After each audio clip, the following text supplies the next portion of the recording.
Hey y'all, Mike with Cardboard Kingdom. Welcome back to another Disney Lorcana video. Today we've got a couple different things to talk about. First and foremost, we've got another wave of cards that are seeing a ton of volume and price appreciation as people speculate on what their decks are going to look like now that we're getting more and more of the Fabled releases, and we kind of have a good understanding of what this set is going to look like. We also have the final Enchanted reveals, which look very, very nice. Some fantastic art to kind of round out Fabled, which once again, from an art perspective, I love it. Like, I absolutely love what they did from a epic, enchanted, iconic point of view. Like, they absolutely crush it. So we have some awesome cards to look at, and then last but not least, we'll talk about Marvel possibly being introduced into Disney Lorcana. There was a video that was put out. I'll have it linked in the description. We'll get in more to it later, but there's apparently some ties to Ravensburger and Marvel and possibly getting wrapped into Lorcana. So we'll finish with that. But before we get into the video, I do just want to say thank you to everyone. My channel crossed over 2,000 subscribers overnight, which is really, really crazy. Like I said, I've said this many times before. I'm not going to, do some long-winded, speech, but I'm not a very, I'm a private person in my personal life. Like, I'm not the guy that's posting on social media 24/7. Like, I just like take, fun videos and photos of the family and just kind of keep it on my phone, right? Just not the guy who needs to share everything to the world. But whenever I, started collecting Lorcana, there was really no one talking about like, this rarity and the promo aspect and just the really like niche collecting aspect and really get into the nitty gritty. And so that's what this channel started as. Obviously, it's evolved from there. I've talked about a lot of different things, across the year that it's been around. But nevertheless, 2,000 subscribers is a lot for a channel like mine, and so I just want to say a very, very heartfelt thank you. I try not to hammer you guys with the like and subscribe and all that. Like, look, I'm just gonna put this stuff out into the ether, and if people like it, then they'll come back, and if not, they won't. And so, just for anyone who's liked, anyone who's subscribed, I greatly, greatly appreciate you. And then last but not least, the members of the channel. I had people ask me like, "Hey man, I want to support you. How can I do that?" I put like $1 membership tier essentially because look, I don't want this to be something where you're paying me and then I feel like I owe you something. Like, I want to keep it very casual. But I know some of you guys wanted to support me, and I just want to give them a shout out in particular. I'm very, very grateful for their support. That is a video, James, Doug, Paul, Kenobi, Alexander, and Joshua. So thank you to all 7 of you for going above and beyond. I appreciate you very, very much. I know that is not an easy thing to do to kind of commit, even though it's $1, right? I mean, it's $1, but still, like you're giving me $1 every month on top of watching the videos and giving me your time and everything. So I would never ask anyone to do that, but I have to say an extra thank you to those guys for helping me out and going above and beyond. So with that being said, we'll get into the video now, but thank you just from the bottom of my heart. I truly mean it, for all the support over the last year that the channel's been around. You guys are amazing.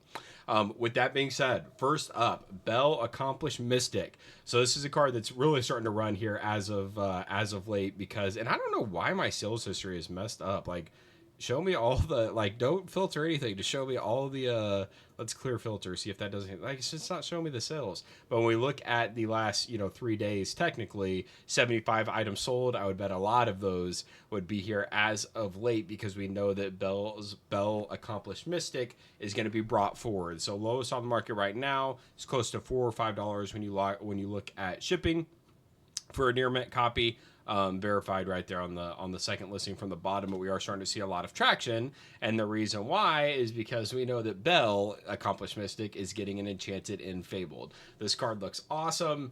It's definitely one of my favorite Fabled Enchanteds with the rose kind of hovering above her there. Like, I mean, that card looks really, really good. That's just what they do. This is their bread and butter. Make an awesome card. So I still, man, I'm a massive fan of the like gold name plating on all of the Enchanted. So kudos to whoever came up with that. Like, I feel like they really, really pop. So I'm excited to see them in person. But nevertheless, Belle Accomplished Mystic does get an Enchanted and Fabled. Now, I know she's also getting, I think she's got like a Collector's Quest promo, if I'm not mistaken. So Belle Accomplished Mystic actually getting quite a bit of like alternate art treatment, which is really, really cool. Blurple's actually got some very unique potential to have like a blinged out deck, which I really, really love. You know, obviously that's not really news to anyone, but the Blurple has caught my eye as it relates to lots of shiny cardboard available. So first up today, Belle Accomplished Mystic. Obviously, is available for around $1, sometimes even less than that. Now getting up close to $4 to $5 here when you incorporate shipping. Next up, you want to see up and to the right. That's a line there. Clarabelle light on her hooves, and I will say this is one. I normally don't like to take victory laps or whatever, but this is one that I was talking about when it was cheap. $11, $12. I was saying, guys, we look at when this card first came out. There were a ton of copies of this card selling for $30, $40, even close to $50. Right, 318 copies. I'm thinking like, man, this card is way overdue. It's a great card. It can be shifted. It's well statted. It quests. It draw. Like, it's got everything you're looking for, and we're starting to see it finally pick back up here. Few sales as of late, getting back close to that $20 price point here, and once again, we were down at around, what was that, $11, $11.50 there for a while. So Clarabelle is definitely starting to bounce back a little bit. We'll see if she can continue the trend, but someone likes her because she's starting to pop 66 sales here over the last couple days. So definitely starting to move. Get your Clarabelle light on your hooves if you don't have them. We will take a look at the Enchanted here really quick as well. One of my favorite Enchanteds from Shimmering Skies. The colors just really, really pop on this one. We've got one listing at 115, and then she's up to about 140. It looks like. So this is one that I pulled that I definitely never sold. Used her in a couple decks here. Not, I don't play green too much, but overall a really cool card, and Enchanted that looks really good. Next up, Calhoun. This is a card that, it's down around $7. So it's definitely not too high. I don't think it's anywhere near as high as it's ever been. It was selling it at over, $20 at one point, but it's definitely starting to kind of get some favor. And there's, and look, I'm just kind of regurgitating what has been told to me in terms of like what the pro players are thinking with some of these like Aurora, Tiana play lines.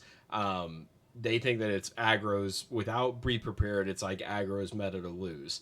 Well, who's great against aggro? Someone who can take out all your aggro without taking damage while also getting you lore for it. And so Calhoun, I feel like, is poised to just really, really be a great counter to some of those decks. And so she's definitely starting to see a little bit of a price increase. She was down around $1 for a little bit, which was absolutely insane. Let's shorten this time frame here a little bit. Looks like she bottomed out around $3.87. Kind of doubled since there, so keep your eyes on Calhoun. Definitely think we could see this card really start to take shape if this meta of all aggro really does come to fruition without the lack of like board clears. I know we have Under the Sea, but we really don't have that massive board clear. With Be Prepared, someone like Calhoun might really, really command and be a good counter essentially. A lot of people are prognosticating or speculating on Robin Hood Sharpshooter as well. Quite a few sales here over the last couple days. 52 sales, right? So these, I mean, when you talk about like we were seeing 3-day periods where 9 sold, 7 sold. We had one 27, 24, 15. And then people are really, once again, as the set begins to kind of take shape and people are understanding like, okay, here's where I'm going to go with my deck. Here's where I, planting my flag here, etc. People are really starting to kind of form their decks, right? Go out and get their play sets, get their extra copies, whatever. Robin Hood Sharpshooter with Shark, and you got your Lilo. Like, there's a lot of synergy there that could definitely be good. Obviously, a legendary, right? $7 legendary, never. That's not bad. And then we're starting to see it kind of uptick in price. It was as cheap as $2.99, and now we're up at essentially $8.50. Getting close to $9 for just an individual copyright. So we're closing in on $10 quick, and it'll be off to the races. Another card that was confirmed reprinted that has an old Enchanted variant that saw some movement was Anna Truehearted. Ursula's return, probably from top to bottom, probably has the worst Enchanteds in terms of just like entire lineup and roster. They have the Enchanted locations. They're the highest price Enchanted from this set, I think, was always like Diablo, and that was obviously from pure playability. The Enchanted of Diablo doesn't look that bad, but we're talking about popular characters, things like that. Definitely not a massive Disney IP by any means, but on a True Hearted didn't really have a lot of love here over the last year. Definitely kind of trailed off, bottomed out around $35-ish. Starting to get some traction here now that she's being reprinted. People are hoping maybe she can find her way back into the meta, and look, it's gonna be in the game for another 2 years, right? So worst case scenario, you've got a $60 enchanted. But I always like to keep these top of mind for you guys. I mean, like, we're down to one page of listings, right? I think there was like 28 that have sold here. Yeah, 28, and that's going day by day. That's not even a 3-day cluster there. So 28 have sold since the announcement, raising the floor from that 30, 40 up to 60, and we're a couple copies away from 70. So just putting that on your radar. If you do have any on a True Hearted that you're looking to get rid of, probably not a bad time, given that she's seeing a little bit of a buyout here, and obviously she's gonna have to be good in the meta, right? This is probably as high as she's gonna get for a little bit. Now, if there's some sort of hero, there's a lot of hero synergies. Queen, Knight. If she finds her way into some sort of deck that really takes off, then you will see her price explode. It's already dried up, this much, and that's just off the back of only being reprinted. So, with that being said, that's it for most of the price stuff. Let's get into some of the enchanted reveals. We already talked about Belle, Accomplished Mystic, Chef's Kiss, 10 out of 10, very, very good. And then we got Mickey Mouse Steamboat Pilot. Not the best photo of the card, but this was the best kind of like quality that I could find. But it does look very, very cool. I will say, like, it's kind of like an interesting. The character itself makes sense of like getting an enchanted ride. It's an iconic character, Steamboat Mickey. Everyone knows Steamboat Mickey. It's like not an overwhelmingly good card or anything like that. I do like the art on it. It looks very, very good, but not necessarily one that I think I'll be chasing per se, but still a very, very cool card. And then last but not least, probably my favorite of the set would be Beast Gracious Prince. Once again, I couldn't find an amazing quality picture of it. Shout out to Citizens of Lorcana, Jared with the kind of best picture that I could find. But I think this card looks awesome. I think that this one is probably my favorite of the set, but Fabled does have a lot of really, really, really good enchanteds. I think, once again, when you look at the entire art tier of the set, adding in the epics and the iconics on top of the enchanteds, especially with some of the first ones we saw, like obviously like Powerline is awesome, Eye to Eye, the Honey the Pooh Wizard, like Fabled from a pure art perspective is top notch without a doubt. Definitely some of the best art that we've seen in Disney Lorcana. But I love what Ian did with this card. It's just a gorgeous card in my opinion. My wife loved it. My daughter loved it when I showed it to them. They're like, my daughter's like, oh, I want that. I want that. I'm sure you do. But nevertheless, even my wife loved it once again. And like sometimes she'll see enchanted like meh, but that one definitely caught her eye. So yeah, that is where we're at with the prices and with the enchanted reveals. So now we have our entire lineup of enchanteds. I'll do some sort of like full breakdown of like all the epics, all the enchanteds, all the iconics, or all the 2 iconics here whenever we at some point we'll get that done before Fabled comes out, because we're only a couple weeks away now. Yeah, 2 weeks away from Fabled being released. So with that being said, I teased at the beginning. We'll end it here. So there's, and let me preface this by saying I'm strictly going off a YouTube video that I watched. I will link it in the description of the video. I think it's from Gone Rogue Gaming, if I'm remembering that correctly. They have an LGS, and they have distributors and etc. And apparently there's a Magic the Gathering set that has Marvel, specifically Spider-Man, in the set that was recently released, from what I understand.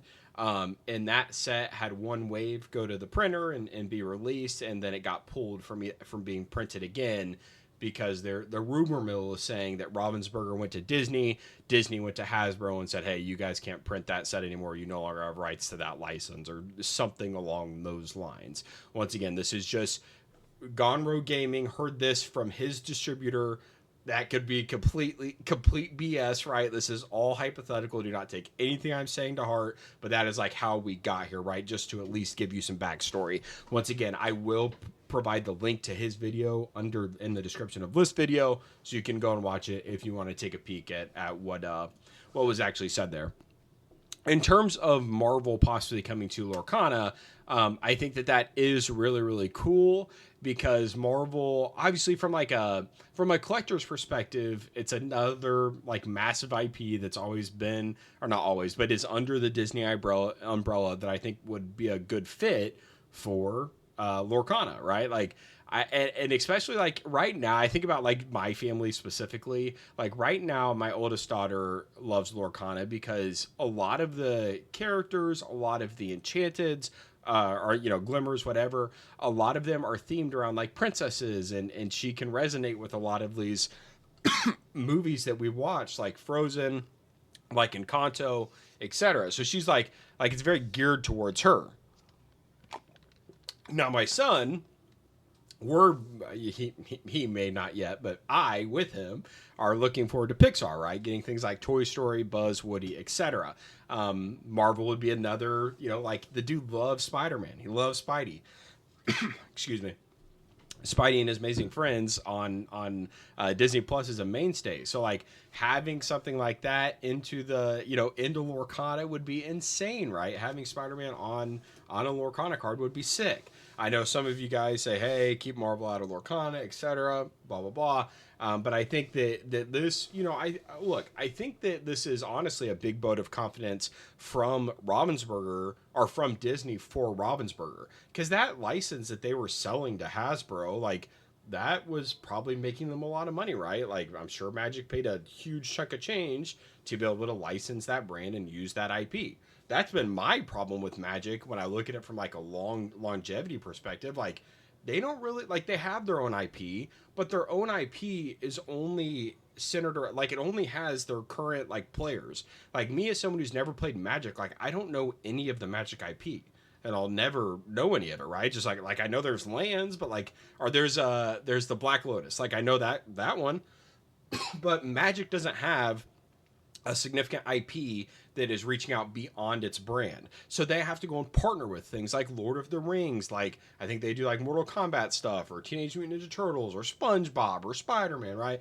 Marvel, etc. All these different places where they go and license IP so that way they can bring in people from outside of their game. Obviously, Disney has an IP that the majority of the world knows about. Probably the most, when you look at all of the different IPs, the most recognizable brand in the world as it relates to just digital IPs. And so I think that it's cool that Disney is kind of saying, hey, if this is true, that Disney is saying, hey, this Ravensburger is going to do something with this, and I guess it's tied to Disney Villainous, another game that Ravensburger, it's a tabletop game that Ravensburger produces for Disney, and sells, or licensed through Disney and sales, produces, etc. It has Marvel included in it. And so people are hinting out, well, like they're already using it for that. They surely will use it for this. That would make sense, right? They haven't hinted at ever using Marvel. They haven't touched on it. But if Disney really did go to Hasbro and say, hey, we're pulling the license on this, you guys no longer have rights to it, or however that works, that's a vote of confidence for Ravensburger and for Lorcana, which is really really cool. You always want the parent company that's licensing this IP to Ravensburger to be happy with the product and with what they're seeing in terms of sales, etc., execution, and I think that if this is true, it's a massive vote of confidence for Ravensburger, which is nice. I think in terms of growth of the game and whatnot. Look, Marvel's a massive brand, right? Another massive IP under the Disney umbrella that would bring in a ton of people who saw Spider-Man on a trading card game in Target, right? Like the same thing we've talked about. I think that would do numbers, obviously, especially in a world where they've kind of they have really perfected, or not perfected, but they're man, my brain is still messed up. They're increasing the experience, or improving the experience of the booster pack in terms of adding in these epics, adding in these mega chases with iconics, continuing with the enchanteds, etc. They're kind of increasing that experience and giving collectors more for every pack that they're opening. In my opinion, they made a change to the foil that was better. They're continuing to just kind of they're continuing to focus on collectors, which is really nice. But as we get, hypothetically 2 years from now when we get a Marvel set or whatever, having Spider-Man on a pack art and you've got all these different alt arts and things like that, like that's a really, really cool experience. And I think that that could do a lot for the game, right? Marvel and Spider-Man is absolutely massive as an IP. So I think that's really cool and would definitely be good for the game. Once again, I'm excited just to have a and not that there's not IPs that my son knows Encanto, he knows Frozen, he knows all these movies that that we've seen a ton, but it would just be nice for him to have some stuff that he loves in there as well, like Spidey specifically. Right now, he's going through a Spidey phase. So, all right, I'm gonna wrap this up because my throat is not happy with me recording this video today. But with that being said, I want to hear your guys' thoughts. Obviously, once again, go watch this video from Gone Rogue Gaming. I will say, and we see this a lot, he's kind of like a Lorcana poo-pooer. It sounds like he's a OG Magic guy, and Lorcana just copied Magic, and I don't know. He doesn't really understand Lorcana. He said, all right, I'm not going to go into it, but I wouldn't take too much of what he says about Lorcana to heart.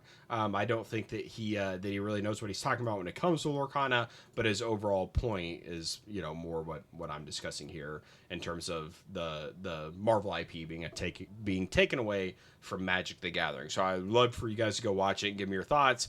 I think it would be very, very interesting. I think it would be a sign of good things to come. If that was something that did happen, but it's all speculation. We never know. It will certainly have no impact for a very long time. So thank you very much for watching. I hope you all have an amazing weekend, and we'll talk to you soon.